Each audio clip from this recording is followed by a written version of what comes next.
Oi, gente, tudo bem? Hoje é dia de relato de sobrevivente aqui no canal. Pelo que eu vi mais ou menos desse relato, eu acredito que muitos de vocês vão se identificar. Se não, todos. Você quer enviar o seu relato também para eu contar aqui no canal? Eu vou deixar aqui o e-mail em que você pode enviar o seu relato, contar a sua história pra gente. Não importa se você é o filho dourado ou se você é o filho bode expiatório, tanto faz.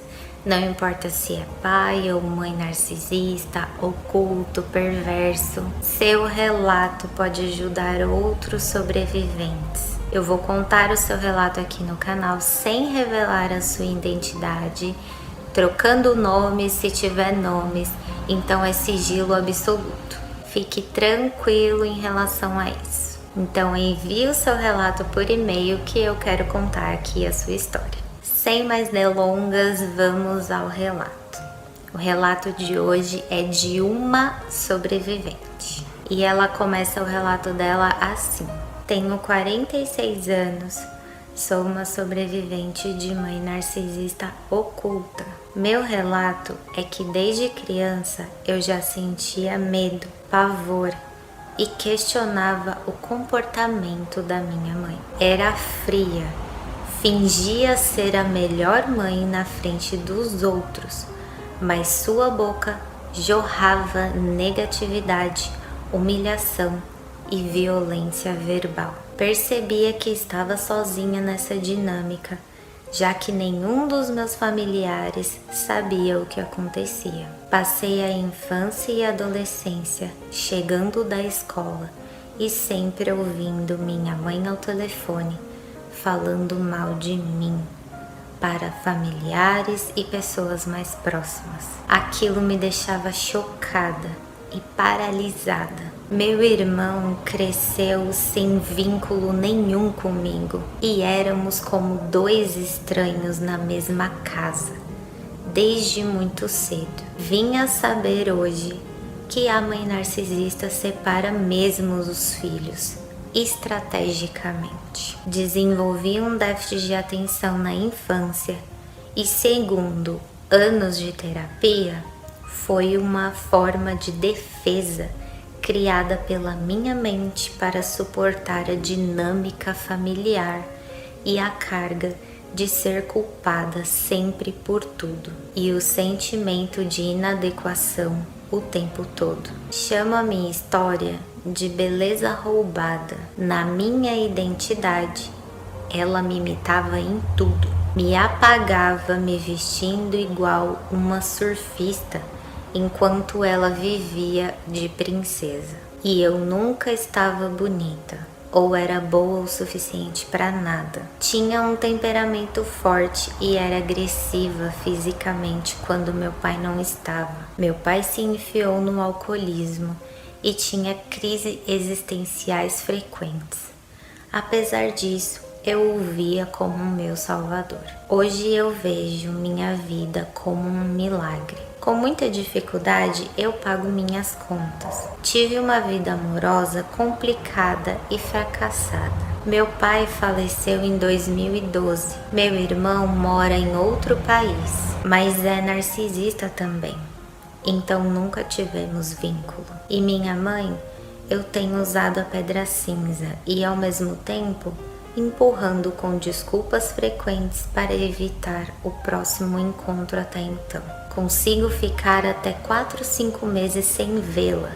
Não permito ela me manipular. Assim tenho mantido uma certa paz. Sou uma pessoa que acostumou a viver na minha ilha. Sou comunicativa no trabalho, mas minha paz é estar sozinha, eu e os meus gatinhos. Eu me orgulho de ter sido guerreira e estar viva, porém triste porque ainda me sinto presa por dentro e perdida em relação ao meu futuro. Apesar de tudo isso, como uma boa guerreira, sigo com alegria e desfrutando de cada dia que Deus me deu, longe dessa criatura e de todos que, direta ou indiretamente, foram cúmplices desse crime, porque esses seres deveriam estar na cadeia, na minha opinião. Beijos e obrigada pela oportunidade. Que relato, hein, gente? Quantos de nós não passamos por isso? Se não é todos, acredito que quase todos, mas sinceramente eu acho que em dinâmicas diferentes,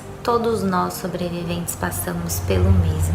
O afastamento dos irmãos, porque a mãe narcisista quer sempre que a gente esteja afastado para não ficar forte, né, um com o outro, porque você estando forte, né, e alinhado junto com seu irmão, sua irmã, ela acha que assim vocês vão destruí-la, por exemplo. Vocês vão unir forças contra ela. Então o que a mãe narcisista faz? Triangulação. E ela vira um intermédio entre você e seu irmão, estragando essa relação, fazendo com que não exista nada entre vocês. Como se vocês fossem realmente, como a sobrevivente aqui disse, dois estranhos dentro da mesma casa. Eu vou deixar linkado aqui um vídeo para vocês que eu já fiz sobre triangulação, para você entender melhor essa dinâmica. Aqui a gente vê uma coisa muito comum, que é o medo. O medo, o pavor que a gente sente delas. Acredito que principalmente na infância, elas instalam esse medo e esse pavor na gente. Pelo que a sobrevivente conta, realmente é uma mãe narcisista oculta, clássica, daquelas que é uma santa na rua, né, boazinha na rua, mas dentro de casa, só humilhação, xingamento, fazendo os filhos se sentirem apavorados e principalmente a violência verbal que elas fazem e fazem muito, né? Nesse relato aqui tem um ponto importante que eu gostaria de ressaltar, que é justamente quando a sobrevivente diz que ela teve, né, um certo déficit de atenção e que depois de muita terapia foi falado para ela que era uma defesa, né, do próprio cérebro dela para tentar apagar tudo que ela sofreu. Às vezes nem questão de apagar, mas como ela mesma disse, suportar essa dinâmica disfuncional dessa família. Eu já vi muitos sobreviventes falando sobre isso, que não se lembram de uma parte da infância, que tem coisas que aconteceram que são somente flashes. A pessoa não consegue se recordar 100%. Eu também tenho isso, tá, gente? Eu até vou fazer um vídeo depois pra vocês falando que alguns acontecimentos me fizeram aparentemente relembrar algumas coisas que eu não tinha acesso e foi do nada, tá, gente? Do nada me veio essas lembranças, coisas que eu lembrei até vívido, sabe? E que eu não tinha acesso há muito tempo, eu achei bem estranho, mas eu vou fazer um vídeo pra vocês falando sobre isso. Eu acredito sim, tá? Como muitos sobreviventes já me disseram, que o nosso cérebro tem esse poder e essa inteligência de bloquear e proteger a gente, principalmente na infância. Memórias traumáticas, e a gente não lembra dela 100%, lembra só uma parte, e que alguma hora assim da sua vida vai dar um gatilho, alguma coisa que você vai se lembrar. Eu acredito muito que o nosso cérebro nos protege sim. Agora eu quero deixar um recado, né, para essa sobrevivente. Eu quero primeiro te agradecer por você ter mandado o seu relato, contado a sua história aqui pra gente. E algumas partes, infelizmente, eu não pude falar, justamente por causa das políticas do YouTube. Pra quem tá aqui me assistindo, não é nada grave, tá, gente? Não nesse sentido. Mas são algumas palavras, né, que o próprio YouTube acaba cortando o alcance do vídeo. E o meu intuito é justamente que esses vídeos, principalmente dos relatos, alcance mais pessoas, para essas pessoas se identificarem e provavelmente descobrirem que tem uma mãe ou pai narcisista e se libertarem. E eu quero que você saiba, querida sobrevivente, tá, que me enviou esse relato, você é muito importante, sim, tá? Todos nós somos. Isso parece um clichê, né? Falado assim da boca pra fora, mas não é. Como você mesmo disse, tenha esperança, tá? Dias melhores virão. Você tá aqui, você tá viva. Ela não destruiu você, ela não destruiu a sua vida. Tente ao máximo possível realmente não ter contato com ela. Se um dia você conseguir, faça sim o contato zero, zero, zero, zero, de não ver ela ou não falar com ela por muito tempo, para sempre, né? Na verdade, até ela se for. Porque às vezes fica complicado, você disse que fica uns 4 ou 5 meses sem falar com ela às vezes, mas pode sim no seu subconsciente ficar uma ansiedade do que você ainda vai viver, né? Que você sabe que vai ter que falar com ela uma hora ou outra. Nós, sobreviventes de mães narcisistas, a gente já coleciona muitos traumas psicológicos, né? A gente já carrega eles, né, na vida. E ter essa paranoia, vamos se dizer, né? Esse bloqueio de que vai falar com ela uma hora ou outra, isso não é legal. Ficar em alerta desse jeito não é bom. E claro, procure a terapia, tá? Eu não sei se você já faz terapia, se você já passa com um psicólogo, mas esse é um conselho para você, né, sobrevivente, para todos os sobreviventes que estão aqui me assistindo.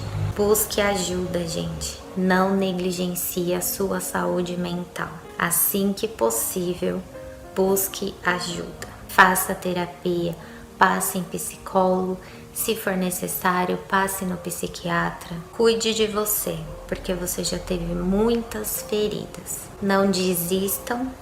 Não pensem em desistir. A vida de vocês não acabou. Ser filho ou filha de mãe narcisista é só uma parte, uma pequena parte da nossa história. Dói muito, sim, traz muitos traumas, muitas sequelas, mas isso não define a nossa vida e não define o que a gente é. É só apenas uma parte da nossa vida e que um dia, como eu já disse outras vezes, vai ser só história pra gente contar. Não vai mais doer. É isso que eu desejo pra todos nós de verdade.